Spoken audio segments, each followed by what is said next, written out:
Okay, so solving your proportions, if you remember, you cross multiply proportions. So I'm just going to have, and I can do it in any form. 3x equals 5 times 12 is 60. Real tough one without the calculator. X equals, did I do it right? 20. Okay, so x equals 20. Number 2, again, I'm going to cross multiply, but when I do, please do not forget it's going to be 3 times the quantity x plus 2 equals 6 times 8 is what? 48. And the quantity is important because you need to see 3x plus 6 to equal 48. Subtract your 6. You come up with 42. Another rough one without the calculator. 42 divided by 3 is 14. Number 3 is a really hard one because 3 times 0 is 0. And this gives me x plus 3 times x plus 5. And what most people are going to do is they're going to be funneled into tunnel vision. And then they're going to say, oh, I got to multiply everything. 0 equals x squared plus 8x plus 3x plus 15. 0 equals x squared plus 11x plus 15.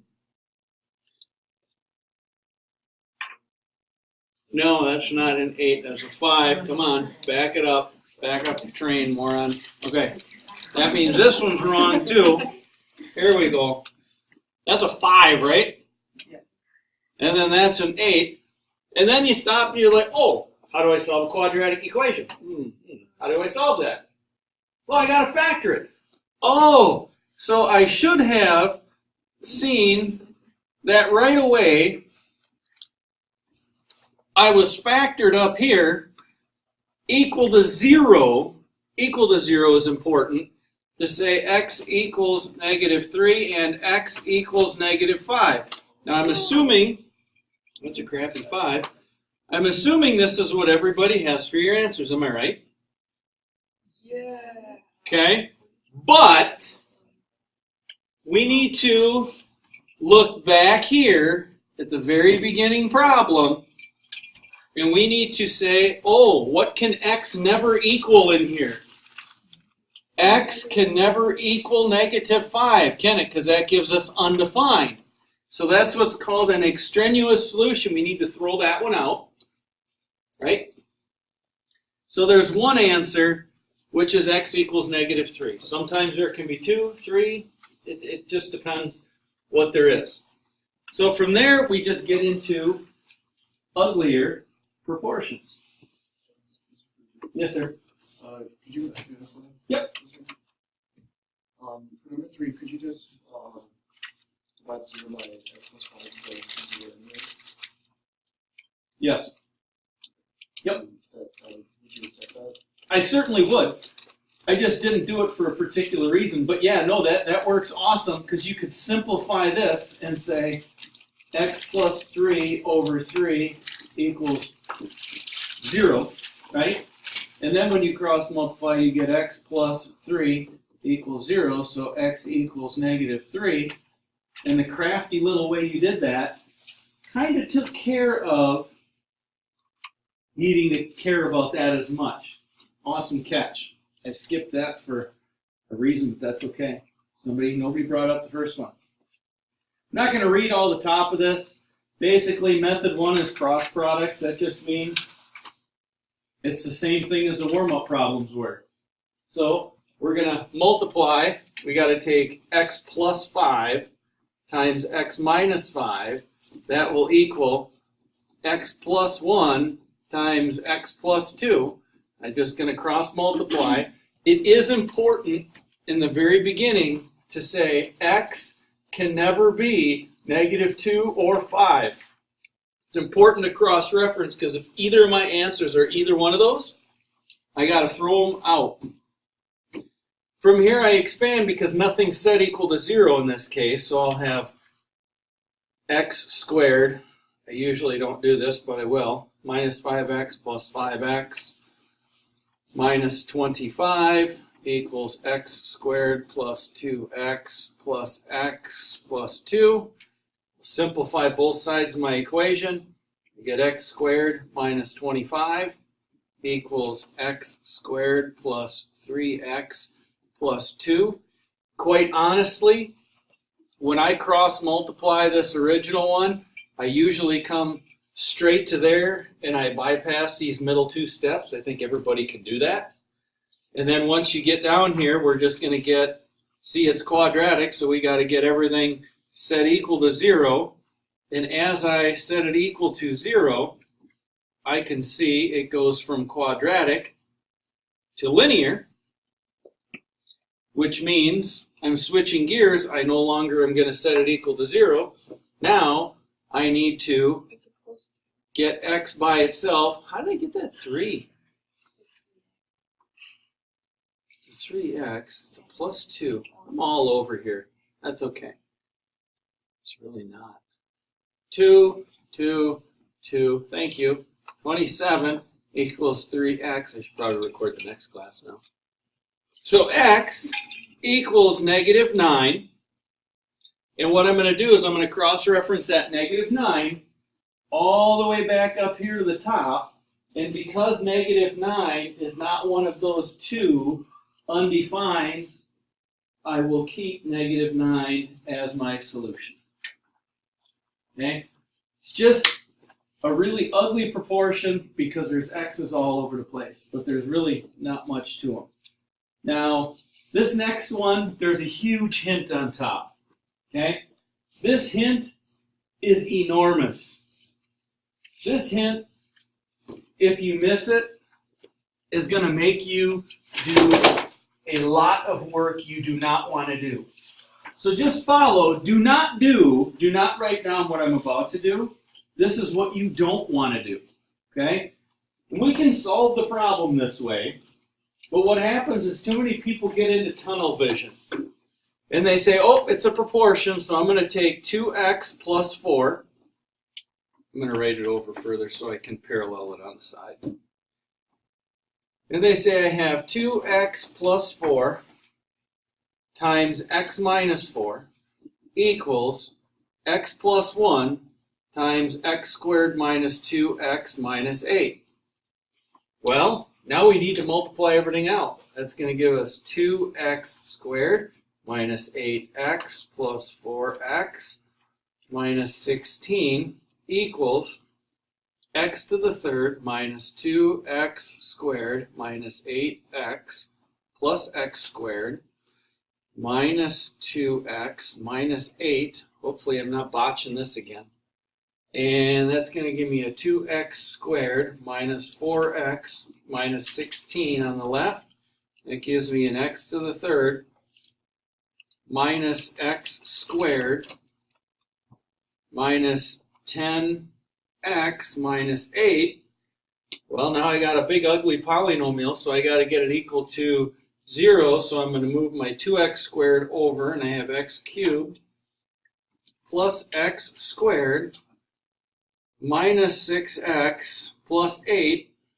And again, this is not, you don't want to do this. It'll solve. Then you're like, oh, how do I factor 4 terms? Because we solve by factoring, right? And we look at it, and we're like, well, we're going to group the first 2. We're going to group the second 2. So we'll take an x squared out of the first one to give me an x plus 1. Greatest common factor in the second 2 over here is negative 2. That's going to give me 3x minus 4. And because these parentheses aren't the same, it doesn't factor, which means now we got to come back and we got to remember something from a couple chapters ago from polynomials. This is where it really gets fun. We're going to get rid of all that. And we got to remember the rational root theorem, which the rational root theorem, remember, it's factors of the constant, 1, 2, 4, and 8, divided by factors of the lead coefficient, 1, to say plus or minus 1, plus or minus 2, plus or minus 4, plus or minus 8. And then from there, we can use our synthetic division, 1, 1, negative 6, and 8. And we can guess and check all 8 of these solutions to look for a 0 down here. And every time we hit a 0, we factor it the long way. You don't want to do that unless you have to. That's a lot of work. If you notice on the top, this will not be on your formative tomorrow. Please remember there's formative tomorrow on sections 1 and 2. This wonderful hint up here is saying, if I have fractions, can't I reduce fractions before I do anything with them? So I'm going to look and say it's 2 times x plus 2 divided by x minus 4 times x plus 2 equals x plus 1 over x minus 4. Oh, isn't that nice? Something does reduce, but before I reduce it, remember, x can never equal 4 or negative 2. Those are my undefined values, but I can reduce the x plus 2 up. Man, that makes this problem a lot easier, because now I can see is 2 over x minus 4 equals x plus 1 over x minus 4.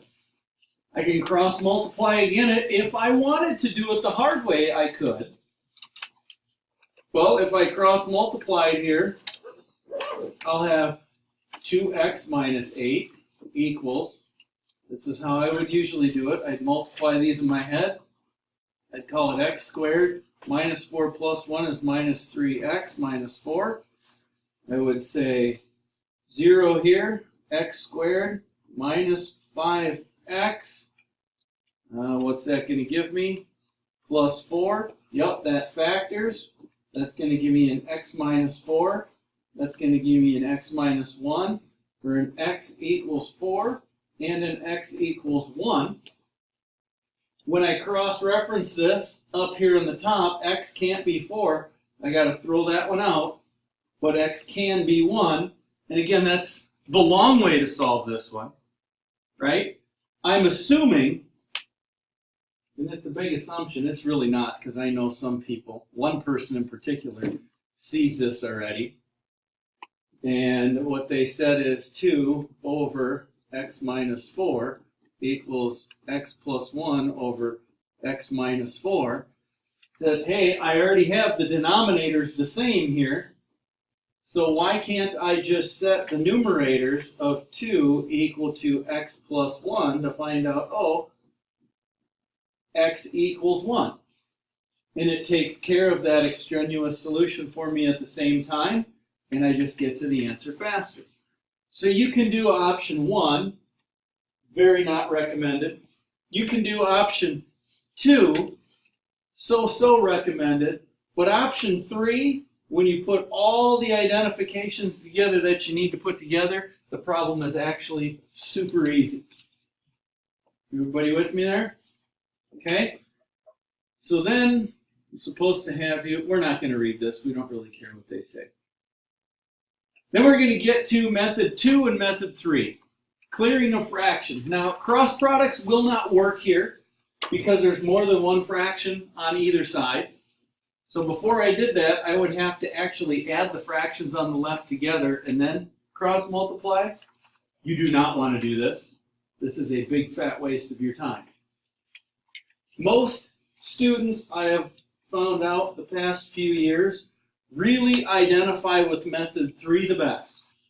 So if we were looking at this problem and we were getting a common denominator would be 12, right? So I would say, well, to make that 6 into a 12, I need to take my 3x plus 2. That guy would have to multiply times a 2, right? Times 2 over 2. This would be times 4 over 4. And this one doesn't get anything, so then I'm looking for over 12. That's a plus sign, not an equal sign. And then that equals 2x minus 1 over 12. Now the beautiful thing here is when my denominators are all the same, this is going to give me the green light to ignore any and all denominators because they're the same. And all I have to do is say, well, denominators are the same. What does it take for x to be to make all the numerators the same? And then I just solve that equation. It's 6x plus 4 equals 2x minus 1. I will push, well, I'll put my 4's together first. I'll push my 2x over, that's 4x. I'll push my 8 over, that's a negative 9, which means x equals negative 9 over 4. And this particular problem in the beginning had no restrictions to start with. So x equals negative 9 over 4. You can call it negative 2.25 if you want, negative 2 1/4 if you want, don't really care. But fractions are okay for answers. Now, what the method 2, clearing fractions, is, let me divide these little guys off. We're going to take our 3x plus 2, this is the way I was taught, this is the way I like, but most students don't, is we're going to look at this and we're going to clear fractions by multiplying by what the least common denominator is going to be. So if I take this whole equation and I multiply it by 12, I got to distribute my 12 to each part of this, which that's going to give me 3x plus 2 over 6 times 12 over 1. Okay, this is where the numbers are coming from, and I can mentally reduce this and see that's a 1 and that's a 2, so I have 2 times 3x plus 2. Then I'll distribute it to here, which that gives me plus 1 1/3 times 12 over 1. This is the mental math part. That's going to give me 4 equals 2x minus 1 over 12 times 12 over 1. The 12's cancel. I get a 2x minus 1. And I can see I'm at the exact same spot I was when I used common denominators and then just forgot about the denominator. Okay? I was taught the red way. I don't really care. Most people over the past few years have chose option number 3. Makes more sense to a lot. So from there, I'm going to give you a minute to work on this problem. Okay, so if you're going to use the denominator method again, you want to first factor everything. Bottom of this one is x times x minus 4 plus 4 over x equals 2 over x minus 4. Then what I do, if I use the common denominator method, I can see my common denominator is x times x minus 4, which means this middle one needs an x minus 4 over an x minus 4. And this last one needs the x times the x. Once I can see my denominators are all the same across there, that gives me my green light to say I no longer need the denominator. I can ignore it. And I'm going to just take the numerators and say, oh, this is 6 plus 4x minus 16 equals 2x. So this is 4x minus 10 equals 2x. And negative 10 equals negative 2x. So x has to equal 5 to make all these things the same. And remember from the very beginning, I would pull it from my factored spot or here where I see x times x minus 4. Remember, x can never equal 0 or 4. Those are my restrictions. This is not one of my restrictions, therefore it's one of my solutions. The only solution. And There's one last problem to do. Go by the method of your choice. I'm going to assume any explanation is going to be, because I like it better, it is easier for me to do it that way. It's acceptable to me. Okay? Again, I would factor everything. X times x minus 2 plus 1 over x equals 3 over x minus 2. I can see my least common denominator is going to be x times x minus 2. You might want to also say x can never be 0 or 2 for this problem. And I see my middle fraction needs an x minus 2, so I give it to the top and the bottom. I see my last fraction needs an x and an x. After all my denominators are the same, I can green light and get rid of that denominator. It's a nice fancy trick. It really makes things a lot easier. And that's going to give me a 10 plus x minus 2, because I just distribute the 1, equals 3x, which means 8 plus x equals 3x. So 8 equals 2x. X tends to equal 4. And it's not one of my exclusions, therefore I will keep it. And one nice thing about this common denominator method is I usually, 99% of the time, my solution is taken care of because I have already excluded, by excluding the denominator, I've already excluded the exclusions. So it just makes it a little easier, but you always want to double check the back. Okay? When is it good to use proportional reasoning and cross multiplying? Simple. One fraction equal to one fraction. Okay? When does proportional reasoning cause a problem to become more difficult? Easy. Two fractions equal to one fraction. Or if there's ever more than one fraction on either side. Makes it hard because you can't multiply by, you can't cross multiply until you put them together one fraction. Use extraneous solutions to explain why identifying the restrictions is helpful when solving equations. Well, that's easy because restrictions